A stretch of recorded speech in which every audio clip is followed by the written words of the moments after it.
In this video, I fixed the old stubby Grey Knights for a Shadow War Armageddon force, and you can fix the Grey Knights too for whatever force you want. It's easy.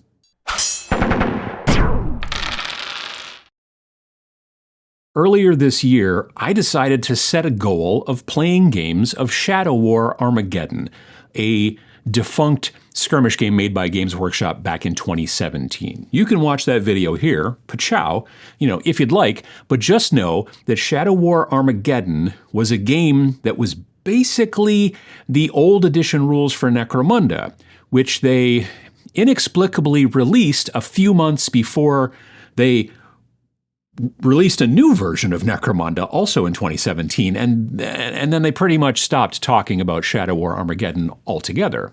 It was weird. However, no tabletop war game is ever dead if you can, get a copy of the rules somehow. I already had a copy from, back in 2017, but I went on eBay and grabbed a few more copies just to be sure. Like if I'm playing with somebody, then we can both have a copy, that kind of thing.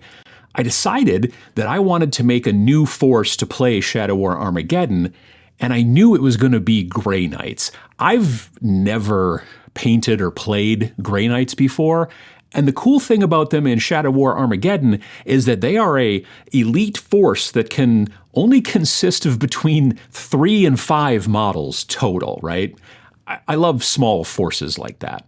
So I had a Grey Knight Strike Force box sitting around, and it was the older kind of 5 model box, not the newer 10 model one. And after creating the starting list that I was going to use for my 3 models in my force, I went through the book and figured out all I wanted in the points and all that stuff and typed it all up. Then I started building my first model, which was a Justicar with a Demon Hammer. That was going to be my leader, my Justicar. And I immediately noticed something after completing, building him. He's just a little guy. You know what I mean? Like he has short little legs and stubby little arms, and the hammer looks like absolutely ridiculous in his grip, especially in this particular pose that they kind of want you to have him in, right? I couldn't have had him choke up on that hammer anymore. The hands were on it turns out the Grey Knights are some of the oldest Space Marine sculpts that are still for sale. No Primaris. And if I'm honest, I've gotten used to Primaris Marines over the years. They just look proportionally better for, superhuman super soldiers, taller, proper legs, all that kind of stuff. And the old stubby Marines just don't look right anymore in comparison, at least in my consideration. So all of a sudden, I wasn't as interested in building the other 2 models that were going to go into that, Grey Knight list from that box. I thought, well, okay, so maybe I can just take some Primaris Marines and then put Grey Knight stuff on them. But the Grey Knights themselves have some very specific toys they use, right? Like there's those wrist-mounted storm bolters, and there's the psychic hoods and stuff like that. They're very different. I didn't want to go through all that kind of kit bashing for this project, frankly. I like kit bashing, but some projects just don't warrant that amount of effort. Kit bashing a weird space creature or a unique post-apocalyptic soldier is one thing, but kit bashing something like a Grey Knight was a different story. Now, I had a good idea that I could fix this issue by going to my mini factory and trying to find some STL files to make my Grey Knights, right? Like to have my friend, 3D print them and all that kind of stuff. Not direct copies. I don't want something that looks just like the GW model, but something that kind of looks close, but is more kind of Primaris sized and maybe even just cooler. And of course, I was right. The STL community makes the cool stuff yet again. Specifically, it was the folks over at Puppets War, a company I've been buying resin heads and other bits from for years. And they had what I thought was going to be, I think, the coolest looking Primaris scaled Grey Knight proxies out there. Now, again, not copies or ripoffs, but proxies inspired by the Grey Knights sculpts, right? Kind of. They're called the Prime Exorcists, and this version is the Knight version, right? They also make a tactical version, which is not what I wanted here in this particular place, and also a Bushi version, which I think is kind of based off of Samurai, I think. These Prime Exorcist Knight models were nearly perfect, but there were some parts in the whole set, a few, that I didn't like, right? Like mainly the heads and then the shoulder pads. I can't explain why, but their heads remind me too much of Iron Man from the movies. You know what I mean? It's just kind of weird. It doesn't, when you look at them next to each other, they don't exactly look alike, but for some reason it doesn't work for me. Also, the shoulder pads, right? Like with the big books kind of strapped onto them on each side. Those were pretty cool, but they were maybe a little bit too much overkill for what I was planning for this, Shadow War Armageddon force. However, the wrist-mounted Stormbolters on these models look so much better than the ridiculous giant GW ones, so that was pretty great right there. Therefore, my plan was to get the bodies printed and then add GW shoulder pads and heads. And that's exactly what I did. I mixed the 3D printed Puppets War bodies, arms, weapons, legs, all that kind of stuff, with the Games Workshop Grey Knight heads and shoulder pads and, baubles, relics, pouches, all the normal stuff that you put onto Space Marines and all that kind of stuff. Now, I find that I can never truly judge a kit bash until it's painted, or at least primed, because frequently the different colors of the different materials throws off my mind's eye, which sounds weird, but I can't properly visualize it to see if it's a good kit bash or not. But I could certainly see that the bigger Primaris-sized Puppets War models looked way better than the old stubby GW Grey Knights. And then I primed them black with my airbrush, and I could instantly see that the parts worked really well together, at least in my mind, which made me even happier, right? Then came the part I've been waiting for years, just spraying them silver, in this case, it was plate mail metal air paint from the Army Painter. I've always wanted to paint Grey Knights because you mainly just spray them silver and then, touch up the bits and stuff like that. In this case, I sprayed the silver on them in kind of a zenithal top-down sort of pattern, from above. And at that point then, they were ready to get detailing. I looked at a bunch of photos of other people's Grey Knight paint jobs, and I also looked at the official ones from GW on the GW website, and I decided I wanted to go with basically red and dark gray as my two other colors besides the silver, of course, right? I started with some underpainting on the cloth tabards, right? I wanted a darker color to go over the silver spray there before I started painting red. So I gave the tabards a quick coat of Brigadine Brown and also hit the purity seals, the gunner's weapon casing, and also the gold baubles as well, right? Because I usually like to underpaint brown under warmer colors like red and gold. Now, you might have noticed that these 3D printed models don't have the standard, big honkin' backpacks that GW Space Marines usually do. Personally, I see this as a feature, not a bug. I really like this very different kind of low profile back to these models. It makes them easier to paint as well because the big exhaust globes don't get too close to the shoulder pads and all that kind of jazz. I decided to paint all the hoses on the back with ironclad gray, and it went nice and quickly. I also used the same color to paint the casings on the wrist-mounted Stormbolter thingies as well. I was really trying to speed paint these guys pretty quickly, so having, some things use the same colors always helps. Then I wanted to kind of darken up some spots on the model, but not cover up the metallic silver that I already had.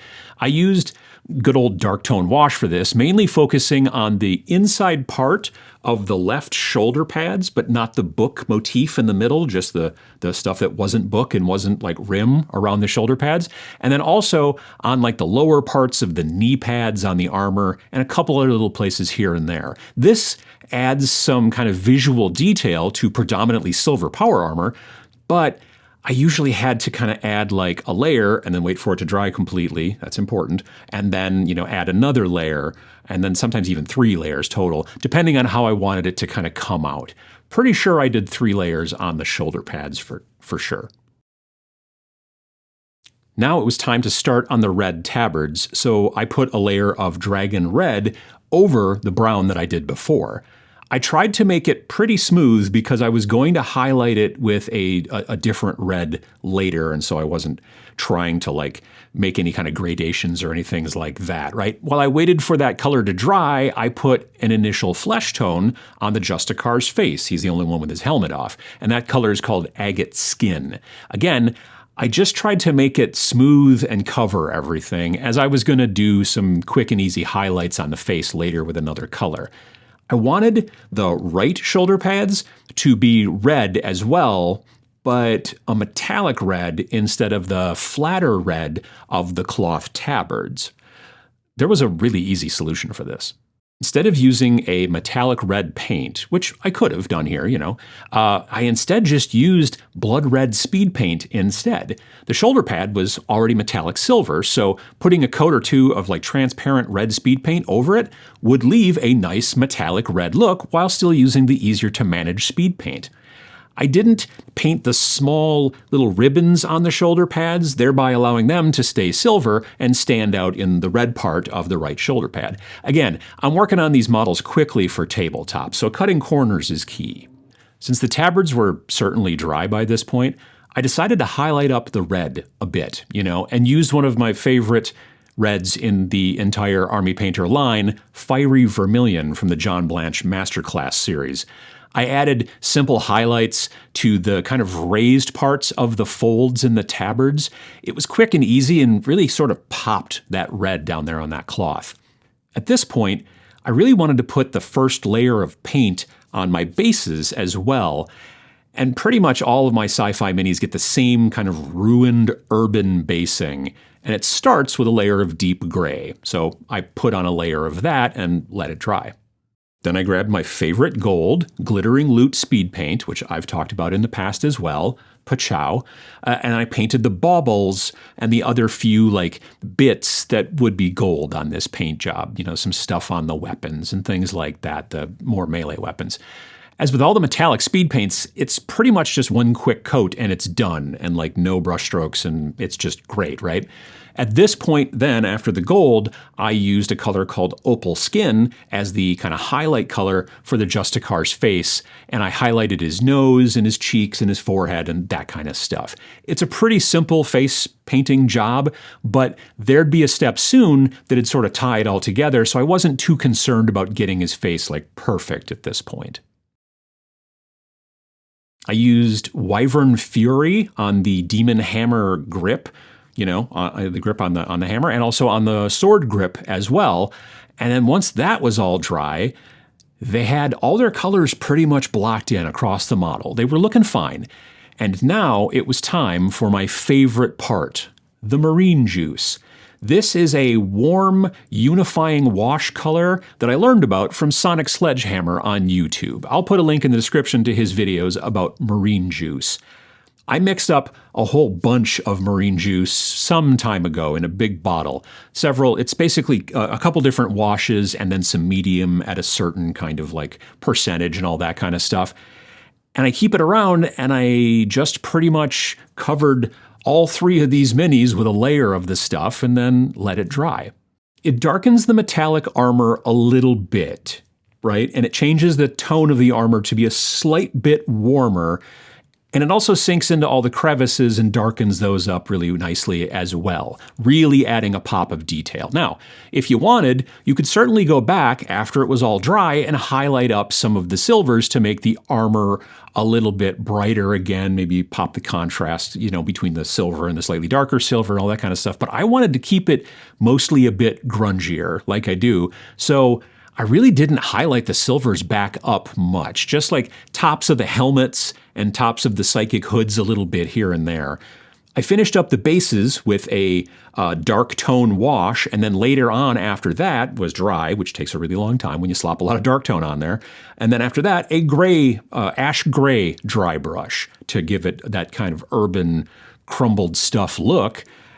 And then they were done. I'm really happy with how they turned out and how easy and quick they were to paint. They're going to work great for Shadow War Armageddon, and I'm already looking forward to painting a few more as my team advances through a campaign. I'll use all the same colors and the same sculpts from Puppets War mixed with GW bits to make, finally, like a decent-looking Grey Knight force for once, right? It'd be easy to build a pretty decent-sized Grey Knight army with these bodies and weapons, like if you were doing a combat patrol or even as far up to 2,000 points or beyond. But the thing is that you may have to, buy GW heads and shoulder pads on eBay if you wanted to give the same kind of look, and if you don't already have access to some of those models. But you can find bits like that on eBay. The thing I love most about these sculpts, and this is not a sponsored video from Puppets War. I bought these files myself, honestly. It's the angular shapes that are used throughout the Puppets War sculpt pieces on these models. I'm finding I really prefer big, angular, bulky power armor over like smooth, rounded power armor. They're really, I think, giving Games Workshop a run for their money, at least in my eyes, right? Like, I mean, come on. Which is the better looking Dread Knight model here? Really, right? Like the Puppets War one is astounding and makes the GW one look even sillier than it has, since launch. So there you go. I've fixed the Grey Knights via some specific 3D printing and some simple kit bashing. You're welcome. I'm honestly really happy with how these turned out. I like them so much better than the current Games Workshop sculpts. Now, of course, they'll now soon come out with new sculpts after I went through, with all of this. After I did all this, they're going to come out with Primaris-sized, ones, and they'll be prettier and whatever, but that's fine, whatever. Now, the question is this: what do you think? How do you like how these turned out, right? All mixed together and stuff like that. Do you like it, or do you prefer the old stubby Marines for your Grey Knights? Let us all know down in the comments below. And while you're down there in the comments, there's this button that says like on it. And if you liked the video, a little bit of depressmentation on the like button would also be appreciated. Just by the by, while you're down there, there's a subscription button too. You could click on that, get videos like this one every single Friday, and it's free. Thanks for watching.